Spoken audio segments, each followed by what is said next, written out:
Assalamualaikum warahmatullahi wabarakatuh. Hi everyone, welcome back to my YouTube channel Indah Purwanti with the new explanation of our material in this week. Kita akan belajar materi baru di minggu kali ini. As I promised before, bahwa hasil Zoom itu akan Ibu unggah di YouTube, tapi karena satu dan lain hal ternyata tidak bisa direkam, so I decided to make a new video to you guys. Okay, let's start. Let me start this video by asking you one question. If you find this situation, what would you do? Jadi gambar ini, katakanlah ini seorang guru. Beliau membawa tumpukan buku. Tampaknya kerepotan. If you were his student, jika kalian posisinya sebagai guru, sebagai murid beliau, kira-kira what would you do? Apa yang akan kalian lakukan? Apakah kalian akan diam saja, pura-pura tidak melihat, or you do something? Kalau you choose you do something, what actually the action? Apa aksi kegiatan seperti apa yang akan kalian lakukan? Apa kira-kira? Dari jauh kelihatan Bapak gurunya kayaknya kerepotan nih, bawa buku banyak banget. Kita sebagai murid pasti akan apa? Betul, pasti akan menawarkan bantuan kepada beliau. Cara menawarkan bantuannya seperti apa? Banyak kemungkinannya. Bisa misalnya, Bapak, sini Pak, saya bawakan bukunya. Atau misalnya dengan cara bertanya bertanya terlebih dahulu, Bapak ada yang bisa saya bantu? Atau Bapak mau saya bantu? Banyak sekali kalimat yang bisa digunakan untuk menawarkan bantuan kepada beliau. Itu yang paling betul. Jadi ketika kita melihat seseorang sedang dalam kesulitan, entah itu Bapak guru, Ibu guru, atau bahkan teman, maka ya kita sewajarnya untuk menawarkan bantuan ya. That's what we called offering service or help. Jadi menawarkan bantuan atau jasa kepada orang lain. Ini adalah materi yang akan kita pelajari pada minggu kali ini. Nah, 4 hal yang akan kita pelajari adalah yang pertama tentang definition, yang kedua tentang expression of offering service or help, yang ketiga how to accept the offering, and the last one is how to refuse the offering. Jadi yang pertama kita akan belajar tentang pengertian terlebih dahulu. Yang keduanya ungkapan yang bisa digunakan untuk menawarkan bantuan kepada orang lain. Yang ketiga bagaimana cara menerima bantuan dari orang lain. Dan yang terakhir adalah kalau kita nolak ngomongnya gimana ya. Nah, kita akan belajar itu semua di video kali ini. Let's start from definition first. Kita akan mulai dari definition atau pengertian terlebih dahulu. What is offering service or help? Apakah pengertian menawarkan jasa atau bantuan? Nah, apa bisa kalian baca bahwa offering service or help ini digunakan untuk menawarkan jasa atau bantuan kepada orang lain. Menawarkan jasa atau bantuannya bisa melakukan sesuatu, misalnya menawarkan minuman, menawarkan makanan, menyalakan kipas angin, atau bahkan menawarkan jasa kita, bantuan seperti apa yang orang lain perlukan dari kita. Itu definitionnya. Sekarang, Bu, saya udah pengen nih nolong orang, tapi ngomongnya gimana ya, Bu? Kalimatnya seperti apa? Expressionnya seperti apa? Ungkapannya seperti apa? 6 kalimat ini, 8 lebih tepatnya, 8 kalimat ini bisa kalian gunakan untuk mengungkapkan bantuan kepada orang lain. Yang pertama, Ibu akan langsung bahas 1 dan 2 saja ya. Tapi sebelumnya, I am really sorry karena ternyata ini kalimatnya terpotong. Nah, untuk yang versi lebih lengkapnya kalian bisa cek di buku catatannya masing-masing. Oke, kalimat 1 dan 2 ini artinya sama persis. Apa yang bisa saya lakukan untuk Anda? What can I do for you? Atau can I do something for you? Apa bantuan seperti apa yang bisa saya lakukan untuk Anda? Ini yang paling aman. Yang paling aman dalam arti ini bisa digunakan dalam dalam setiap situasi. Intinya ketika kita melihat seseorang butuh bantuan dan kita berniat menawarkan bantuan, maka kalimat yang paling aman ya udah itu aja. What can I do for you? Atau can I do something for you? Dua kalimat itu udah paling aman. Atau misalnya sudah lebih khusus, lebih spesifik nih kalimatnya. Nah, kalian bisa menggunakan kalimat nomor 3, 4, 5, 6, 7, dan 8. Contoh, kamu lihat teman kamu nih dari tadi misalnya tak megangin perut aja. Lapar, mungkin kamu tahulah teman kamu lapar. Nah, posisinya kalian nih punya uang yang cukup untuk membelikan teman kamu makan. Oh ya udah menawarkannya langsung aja. Do you want something to eat? Kamu mau makan apa? Sini saya beliin deh gitu. Atau kalau misalnya temennya kayaknya nggak butuh makan, butuhnya minum, ya udah eatnya tinggal diganti aja. Do you want something to drink? Kamu mau minum apa?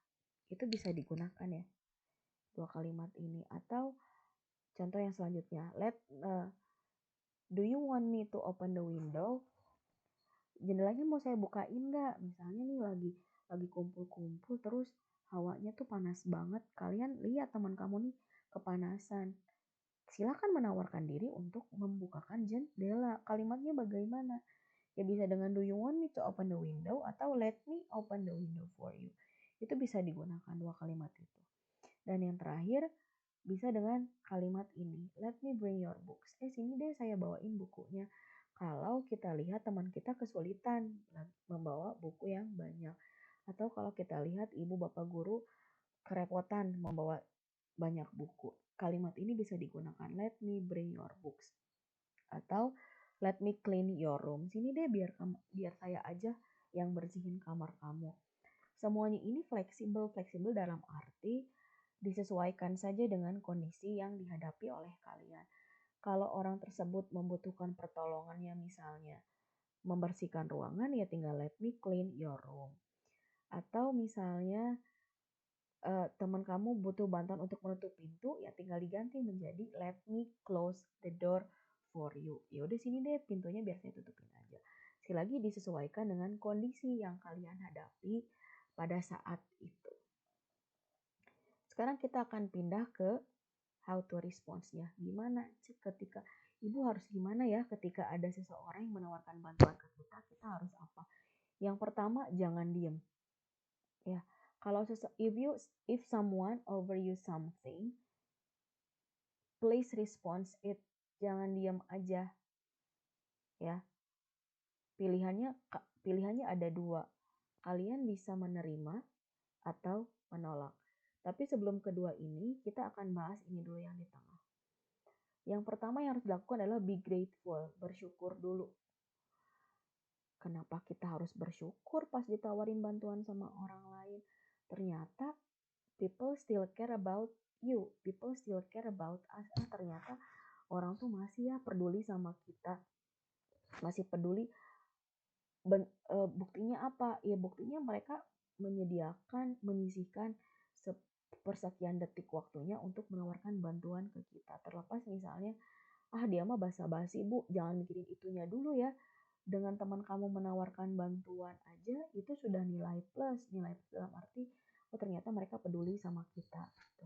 Nah, yang terakhir adalah be polite, yang sopan. Entah itu kalian mau menerima atau menolak, sopan itu harus nanti kita simpan ke dalam kalimat bentuk sopannya seperti apa. Kita akan mulai dulu yang pertama. Ini opsi yang pertama ketika kalian menerima penawaran bantuan dari orang lain. Yang pertama accept, menerima. Ketika situasi apa? If you think that you really need help. Ketika kamu pikir bahwa kita tuh emang benar butuh bantuan dari orang, ya sudah, you should accept their offer. Kita terima aja bantuan dari orang lain. udah nggak bisa nih ngerjain sendiri karena harus bawa yang tangan satu harus bawa buku, tangan dua harus bawa tas, sementara masih ada barang bawaan lain. Ketika ada seseorang yang menawarkan bantuan, ya udah terima aja. Itu accept namanya, menerima. Tetapi misalnya when you think that you can handle all your problems by yourself, ketika kamu pikir kayaknya enggak deh, masih bisa sendiri, belum butuh bantuan orang lain, ya sudah, di-reviews aja, ditolak. You should deny their offer. Ya udah, penawarannya ditolak dulu aja. Tapi lagi-lagi mau itu accept ataupun reviews, polite itu harus tetap sopan. Kita lihat. Nah, accept the offering. Kalau menerima bantuan ngomongnya gimana ya, Bu? Udah paling aman thank you lah. Ya. Terima kasih. Let me Ibu misalnya. Misalnya ada murid yang nawarin ke ibu, ibu let me open the window for you. Oh, thank you. Berarti ibu menerima bantuan dari murid tersebut. Selain thank you, bisa jawab apa lagi? Bisa jawab that's very kind of you. Oh, kamu baik sekali. Atau thank you very much, terima kasih banyak. Atau yang terakhir lovely. Ih, baik deh misalnya gitu. 4 kalimat ini bisa digunakan ketika kita menerima bantuan dari orang lain, ya. Itu namanya accept, menerima the offering, penawaran, bantuan atau jasa. Sekarang, Bu, kayaknya aku tuh masih bisa sendiri deh. Belum butuh bantuan orang lain. Mau nolak, bilangnya gimana ya, Bu? 4 kalimat ini bisa kalian gunakan untuk menolak bantuan dari orang lain. Tetapi harus tetap sopan ya. Kita lihat yang pertama. Menjawabnya bagaimana? Pertama, no thank you. Tidak, terima kasih. Ibu kok bilang terima kasih, kan kita nolak. Terima kasih karena orang itu sudah menawarkan bantuan ke kita. Ngerti ya maksudnya ya? Oke, itu kalimat yang pertama. Jadi no thank you. Atau yang kedua, no, really, I can manage by myself, itu harusnya. Enggak apa-apa, terima kasih ya, saya masih bisa sendiri kok. Thanks, terima kasih. Gitu. Atau yang ketiga, no, it's alright, really. Enggak apa-apa kok, beneran deh. Thank you for offering. Terima kasih ya udah nawarin. Itu bisa ditambahin.